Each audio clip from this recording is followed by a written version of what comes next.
Hi everybody, Mrs. Temple here. We're going to be looking at 2.1, example 2 today in Trig Pre-Calc. For this example, really similar to the first one, except the graphs are going to look a little bit different. And the reason being is for these graphs, what we're going to be graphing are functions that have negative exponents with them. So the first example says f of x equals 3x to the negative second. They want us to graph it, make a table, and go ahead and list those 6 characteristics down. The first thing that I would encourage you to think for any of these problems, and hopefully this makes a little bit more sense, is anytime you have a negative exponent, it's not happy with its location. So currently, x to the negative second is up in the numerator. So another way that you could write this function would be 3 over x to the second. Do you have to rewrite it? The answer is no, but I want you to think of what's happening. This is really just the reciprocal function or a version of it where we're going to notice that there's going to be asymptotes, there's going to be places where the graph is going to have gaps in it or it is going to stop. So we're going to be talking about graphs that are not going to be continuous. So the first thing that I would have you do is to make a table. As we're making that table, to go from -2 to +2 really gives us a good array of points to see what's going on with the graph. If you plug in -2, you're going to get 0.75. If we plug in -1, we're going to get 3. And if I divide by 0, what's going to happen is we're going to get a point that's going to be undefined. If I go ahead and I plug in 1, I'm going to get 3 back out. And if I plug in 2, I'm going to get 0.75. If I went ahead to go ahead and plot these points, I would get -2 and then 0.75, we'll say is up around here. I would get -1 and +3, 1 and 3, and then 2 and around 0.75. Chances are you might look at this graph and say, what is going on? There's not enough points, and you're more than welcome to make more than 5 points if you want to. However, what's going to happen with these graphs is they're all going to be really similar to the reciprocal function. So what's going to end up happening is, because 0 is going to be undefined, there's going to be an asymptote that's going to go down the middle. What's also going to happen for these graphs is there's going to be an asymptote that's also going to go across your x-axis. If we went ahead and we plotted more points, what we would see from the graph is the points would connect in the first and the second quadrants. The majority of your graphs, and really all of your graphs for this example, are going to look like this. However, the graphs may fall in different quadrants, and that's where the table comes in, so you know where the graph is to be placed. Then from here, we're going to go ahead and list these characteristics. So the first thing we're going to do is we're going to look at the domain. Your domain from this is going to go from left to right. So as I start on the left-hand side, I start at -infinity. But notice this time, there's a point where the graph stops. This line would approach 0, but it's not going to get there. So for my domain, I'm going to go from -infinity to 0. And since I don't touch 0, I'm going to have to leave this as a parenthesis. I stop, and I'm going to continue. And again, a little bit hard to see it for this one, but if that line continued, it gets really close to 0, and then the graph continues to go to infinity. So for the domain, you're going to pick up from 0, and you're going to go to infinity. For your range for this one, you want to think from the bottom to the top. So as I start at the bottom, there's no points, but again, this graph is going to approach your x-axis or where your y value is 0. So for your range, you're going to go from 0 to infinity. You're going to be parentheses for both of these, and the main reason for 0 is, remember, you cannot equal 0 going across that x-axis, so we're going to use parentheses. Your intercept for this hopefully should be real easy because there's no place that I'm crossing the x or y axis, so your intercept is going to be none. For your end behavior, we're going to do the limit of f of x as x is going to go to -infinity. Or we're going to do the limit of f of x as x is going to go to +infinity. So if I go ahead and look at this, as my x value is getting smaller, where is my y going to? My y is actually going to 0. And as my x is getting larger, where is y going to? That is also going to be 0.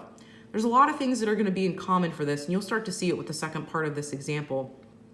And intercepts is definitely one, and you'll notice a lot of similarities as well in end behavior.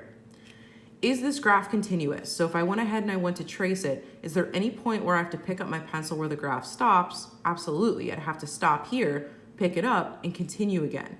So what that means is the graph would be discontinuous. And the type of discontinuity this has is this would be infinite discontinuity. And if we want to get really specific, we would say at the point at x equals 0.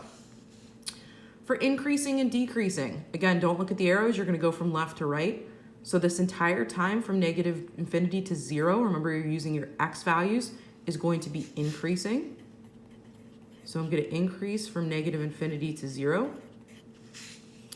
And then this entire time, as I'm going from 0 to infinity, I'm going to be decreasing.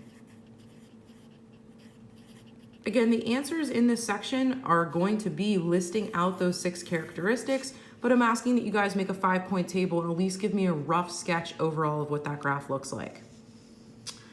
For our second part of this, we have a negative 3/4 and we have x to the negative 1/3. Negative exponents means that we're going to have a fraction. So chances are, and what's going to happen again, we're going to have a point that's going to be undefined. So the first thing that you should do is to go ahead and take those points and plug them in. If I plug in -2, I'm going to get 0.023. If I plug in -1, 0.75. 0 is going to be undefined. 1 is going to be -0.75.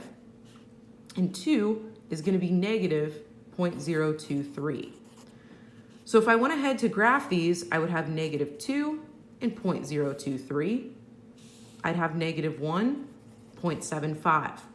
What that's going to tell me is one of my first shapes of that graph is going to be up in quadrant 2.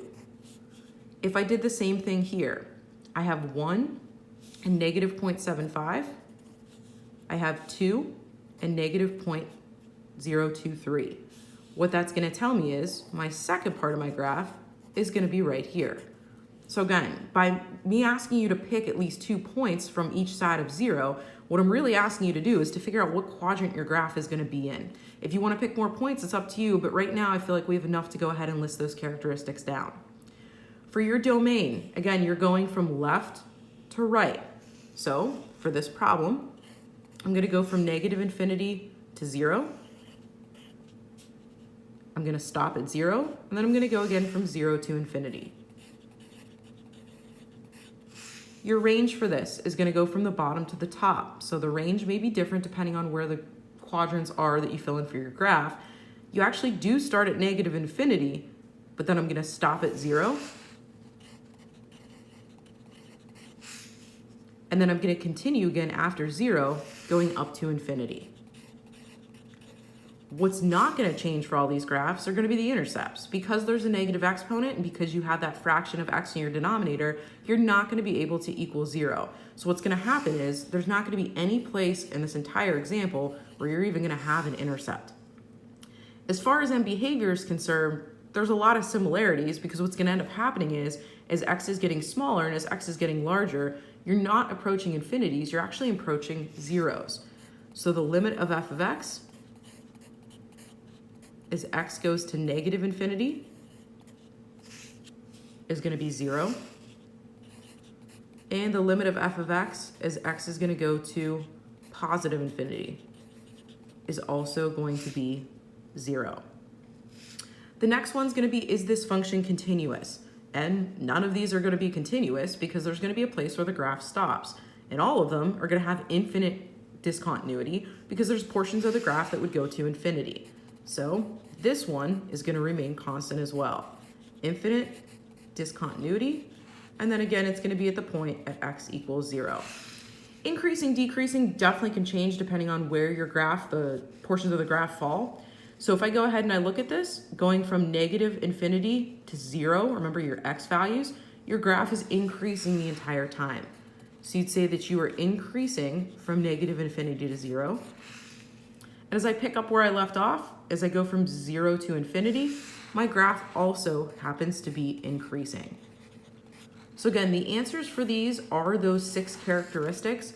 All of your graphs are going to be in an overall shape like this, but by making the table, it's going to tell you which 2 quadrants these are going to be in, which does affect your characteristics on the right-hand side.